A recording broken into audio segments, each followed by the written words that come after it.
Transforming graphs is possibly the most common topic that algebra students get confused about.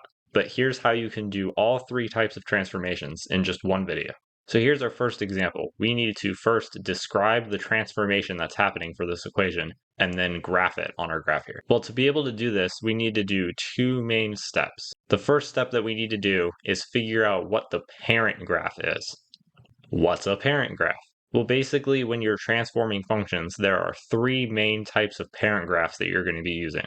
The first one is just y equals x. Y equals x is basically just your standard straight line. It goes diagonally like this, and it has a slope of 1 because there's no number in front, so we assume it's 1. Another common parent graph is y equals x squared, and this is called a parabola. And the way you figure out how to draw this parabola is you would say, well, 0 squared is 0.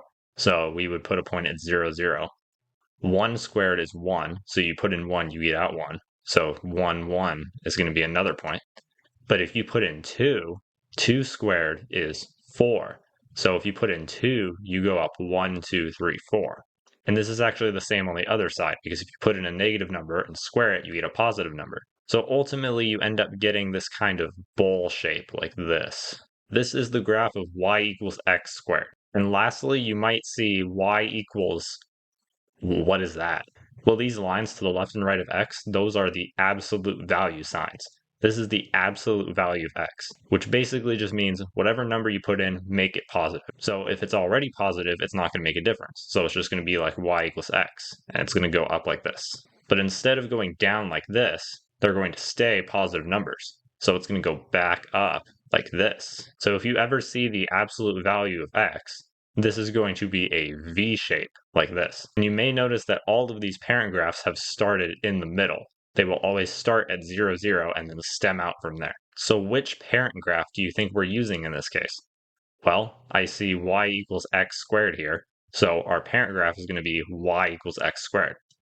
And remember, that's the bowl shape, the parabola. But now we need to do step 2, which is apply the transformation. And just like before, there are three types of this as well. There are translations, there are reflections, and there are dilations. I know this is already like pretty confusing, but you actually don't even need to know these names. We're going to go over each of these one at a time, and I'll explain to you what they mean. So we're going to be doing them in order. So in this case, this first one is going to be a translation. And the way you would know this is a translation is this. Translations always involve adding or subtracting to the equation. So in this case, we are adding 1 to the equation. Whenever you add to the equation, the graph goes up. And whenever you subtract from the equation, the graph goes down. There is one exception to this that I'll talk about in the next example, but in this case, all we care about is it is plus 1. And whenever you add 1 to a parent graph, that means you move it up 1. So we're going to graph the same exact thing, but 1 square higher. So there you go. You'll notice that at each part here, we have moved it up 1 square. So in this case, this black line is our final graph. Now this green part, our parent graph, isn't actually part of our answer.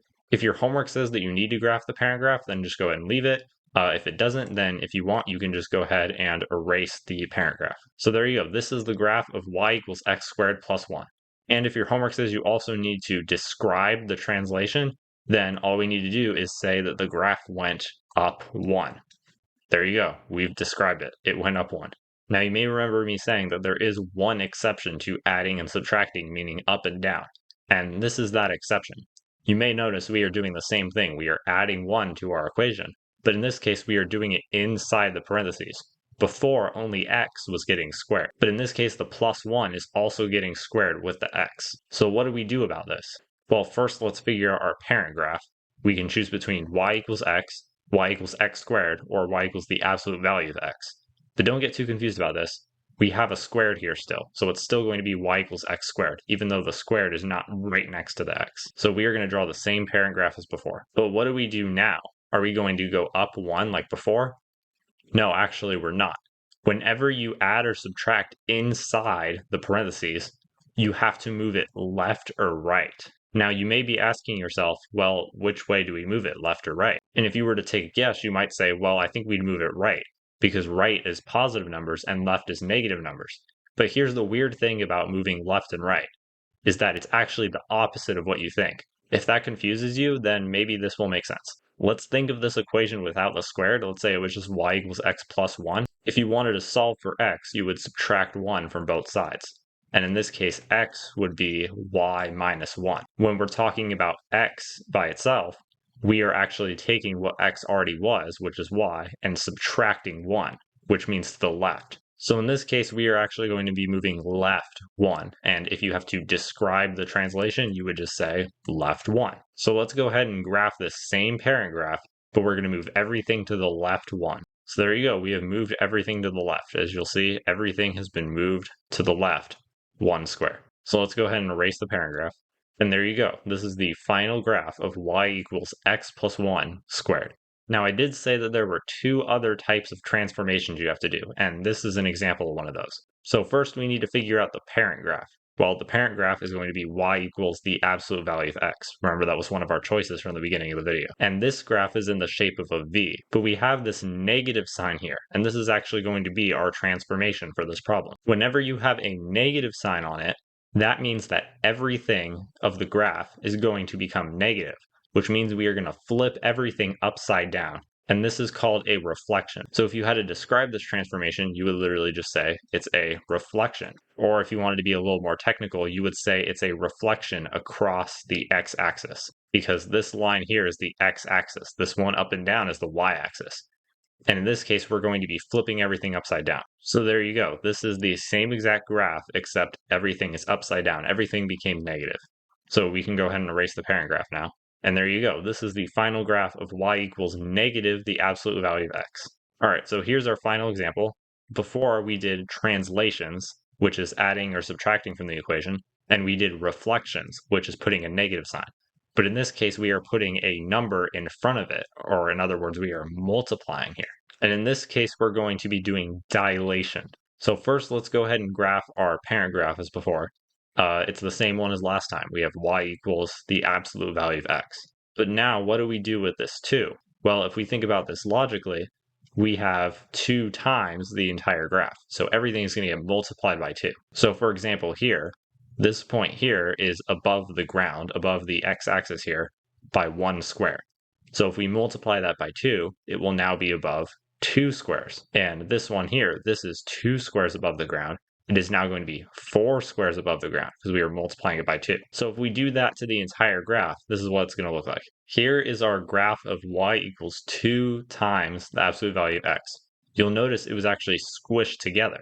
The bigger the number here, the more we are going to squish and squish this graph until it's really skinny. This is called compressing the graph. So if you were going to describe this, you would say you are compressing the graph. Or if you wanted to give a more technical answer, you would say compressed by a factor of 2. Now, you will always compress the graph for any number here that is bigger than 1.